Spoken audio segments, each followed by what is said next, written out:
Baik, shalom. Yuk kita sama-sama akan membahas benih firman Allah pada saat ini. Kita akan lebih dahulu berdoa kepada Tuhan.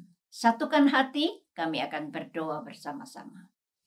Bapa, Engkau yang di tengah-tengah kami, pada saat ini kami datang kepadamu, kami merindukan urapan yang baru. Kami menyambut berkat yang berasal dari Tuhan. Hidupkan setiap benih firman Allah yang akan kami pelajari. Kuduskan hamba-Mu, kuduskan setiap pribadi kami dalam nama Yesus. Haleluya. Amin.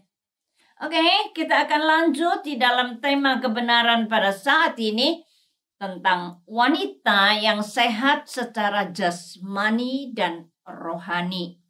Kita akan lihat bersama-sama teks yang diambil di dalam Titus pasal 2 ayat yang ke-7 dan 8. Saya akan coba bacakan buat saudara.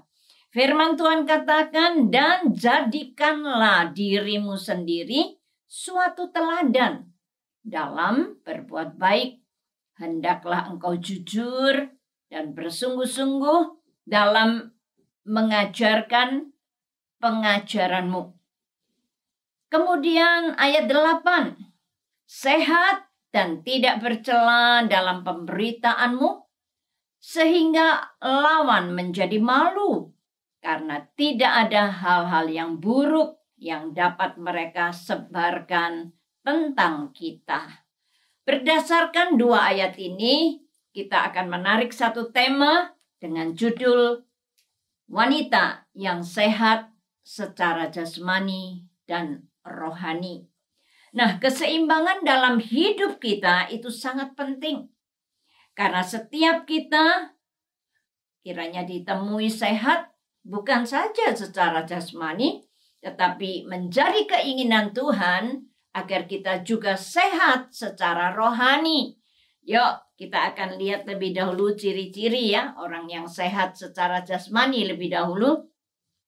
Orang yang sehat secara jasmani adalah orang yang memperhatikan bagaimana dia mengatur kehidupan, pola hidup, sehingga dapat kita temukan bahwa dia dalam kondisi yang sehat, tidur cukup, dan ya gak suka begadang lah ya, seperti itu. Kemudian yang kedua, mereka itu akan menjaga pola makan. Makan yang sehat, bahkan kita kenal 4 sehat 5 sempurna. Sedangkan kalau kita cukup teliti memperhatikan mulai kitab Kejadian, dikatakan oleh firman Allah, mungkin rasanya lebih baik ya, kita akan lihat sama-sama. Di dalam kitab Kejadian, firman Tuhan memberitahu kepada kita apa yang dimakan oleh manusia pada waktu itu. Dikatakan di dalam kebenaran kitab Kejadian, ayat yang ke-29 dari pasal yang pertama. Saya kembali akan tolong bacakan buat saudara. Firman Tuhan katakan, berfirmanlah Allah, lihatlah, aku memberikan kepadamu segala tumbuh-tumbuhan yang berbiji di seluruh bumi, dan segala pohon-pohonan yang berbuah berbiji, itulah adalah makananmu. Saudara perhatikan baik-baik kata-kata kebenaran ini. Tuhan waktu menjadikan semuanya, ternyata Tuhan memberikan, menyediakan makanan, tumbuh-tumbuhan, makanan, buah-buahan, bukan daging. Dan setelah itu, saudara perlu tahu, setelah manusia jatuh di dalam perbuatan dosa, maka firman Tuhan mencatat barulah tersembelih macam-macam binatang. Dan itulah yang seringkali justru menimbulkan satu penyakit ya, kalau kita tidak waspada. Nah, ternyata saudara, menyenangkan sekali berlandaskan firman Allah, kita bisa mengetahui bahwa ternyata Allah sudah menyediakan semuanya baik-baik saja. Nah, ternyata saudara, orang yang sehat secara jasmani, dia juga tidak boleh melupakan olahraga, menjaga fisik demikian rupa. Jangan selalu hanya naik sepeda motor, naik mobil ya. Lebih baik saudara berjalan. Saya senang sekali dengan sidang jemaat yang datang di doa pagi, saya katakan, wow, sehat secara jasmani dan secara rohani ya. Konsumsi firman Allah, tetapi dia pulang pergi berjalan. Itu sehat sekali. Nah, ternyata saudara sekarang kita lihat dari sisi yang lain tentang sehat secara rohani. Kalau saudara perhatikan secara rohani, firman Tuhan kasih satu ayat di sini, saya akan tolong kembali bacakan buat saudara di dalam 1 Korintus. Apa yang firman Allah memberitahu tentang pola hidup. 1 Korintus 15 ayat yang ke-33. Firman Tuhan katakan, janganlah kamu sesat. Pergaulan yang buruk merusakkan kebiasaan yang baik. Itu nasihat buat pola hidup setiap anak-anak Tuhan. Dimanapun saudara diletakkan oleh Tuhan, firman Tuhan ini tetap berlaku buat setiap pribadi kita. Waspada, karena apa saudara? Pergaulan kita di mana-mana ada yang buruk, ada yang baik. Saudara bisa pilih, karena firman Tuhan katakan, pergaulan yang buruk itu merusak sesuatu kebiasaan kita yang baik.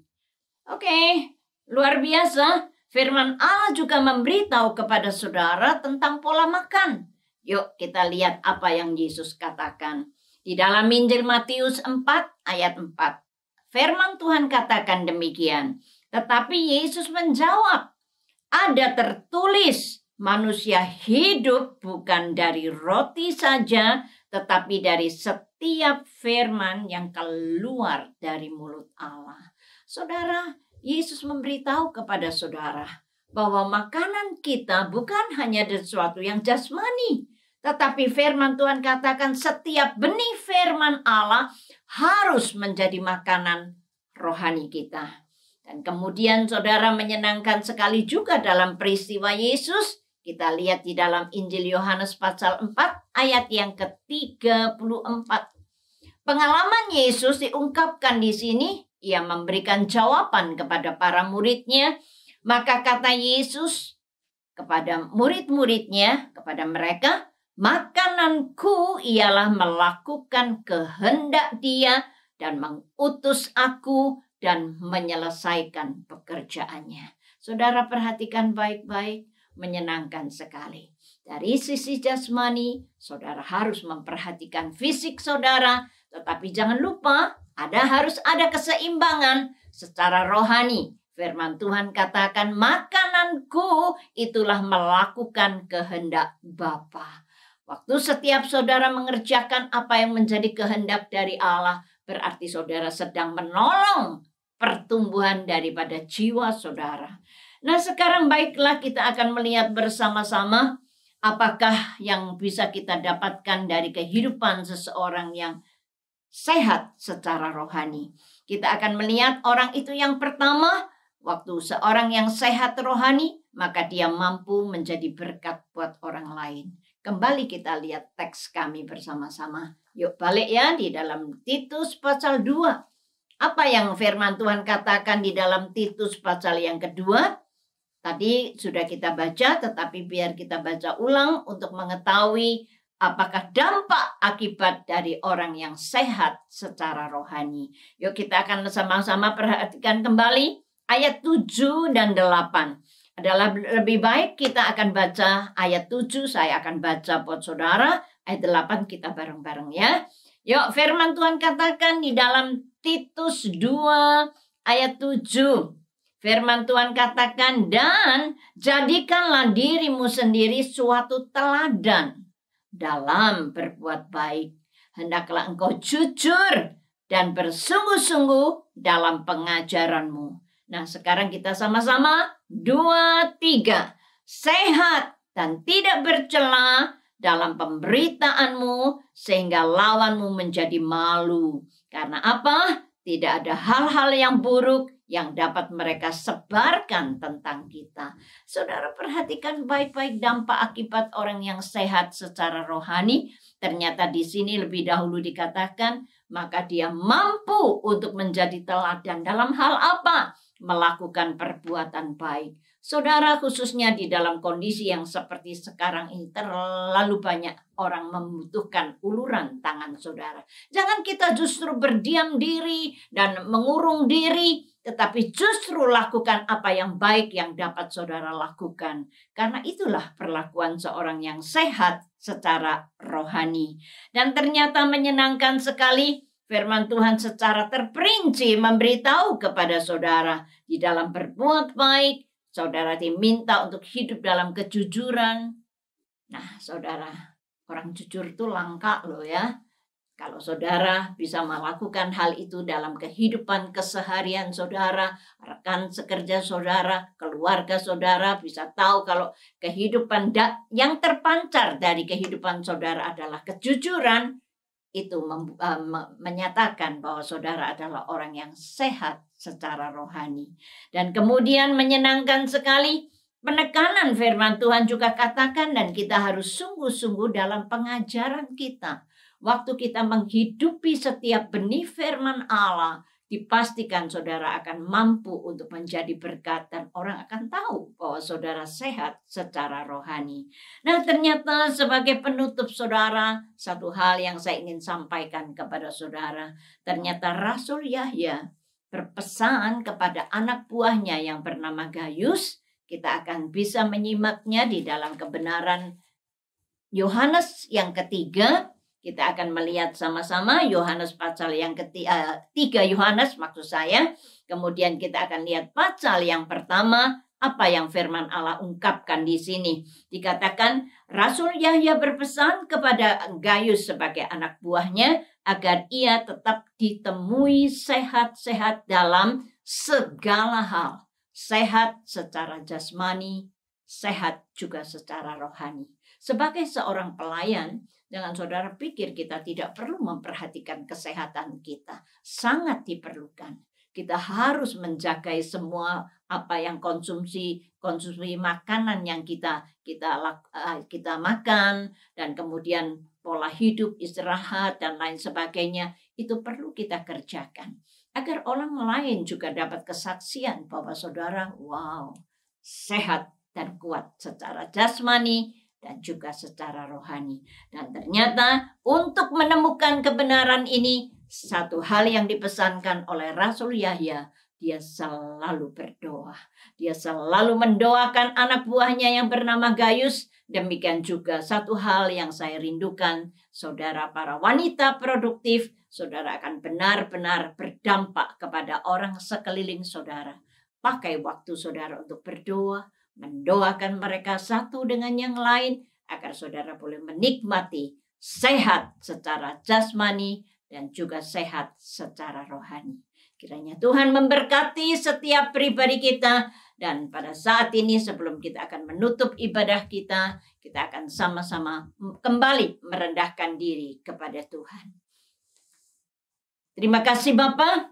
Kami sangat berterima kasih sebab Engkau sudah menyampaikan pesan-pesan ilahi-Mu melewati kebenaran firman Tuhan. Menjadi kerinduan-Mu setiap pribadi kami ditemui sehat di dalam segala sesuatu. Dan ini dimungkinkan pada waktu kami selalu mengangkat permohonan doa kami kepada Tuhan. Menyenangkan sekali Tuhan memberitahu kepada saudara, memberitahu kepada saya agar kita memiliki kehidupan, keseimbangan hidup antara sehat jasmani dan rohani. Keduanya penting, keduanya perlu. Dan Engkaulah yang akan memeteraikan kebenaran ini dalam kehidupan kami, dalam nama Yesus. Haleluya. Amin.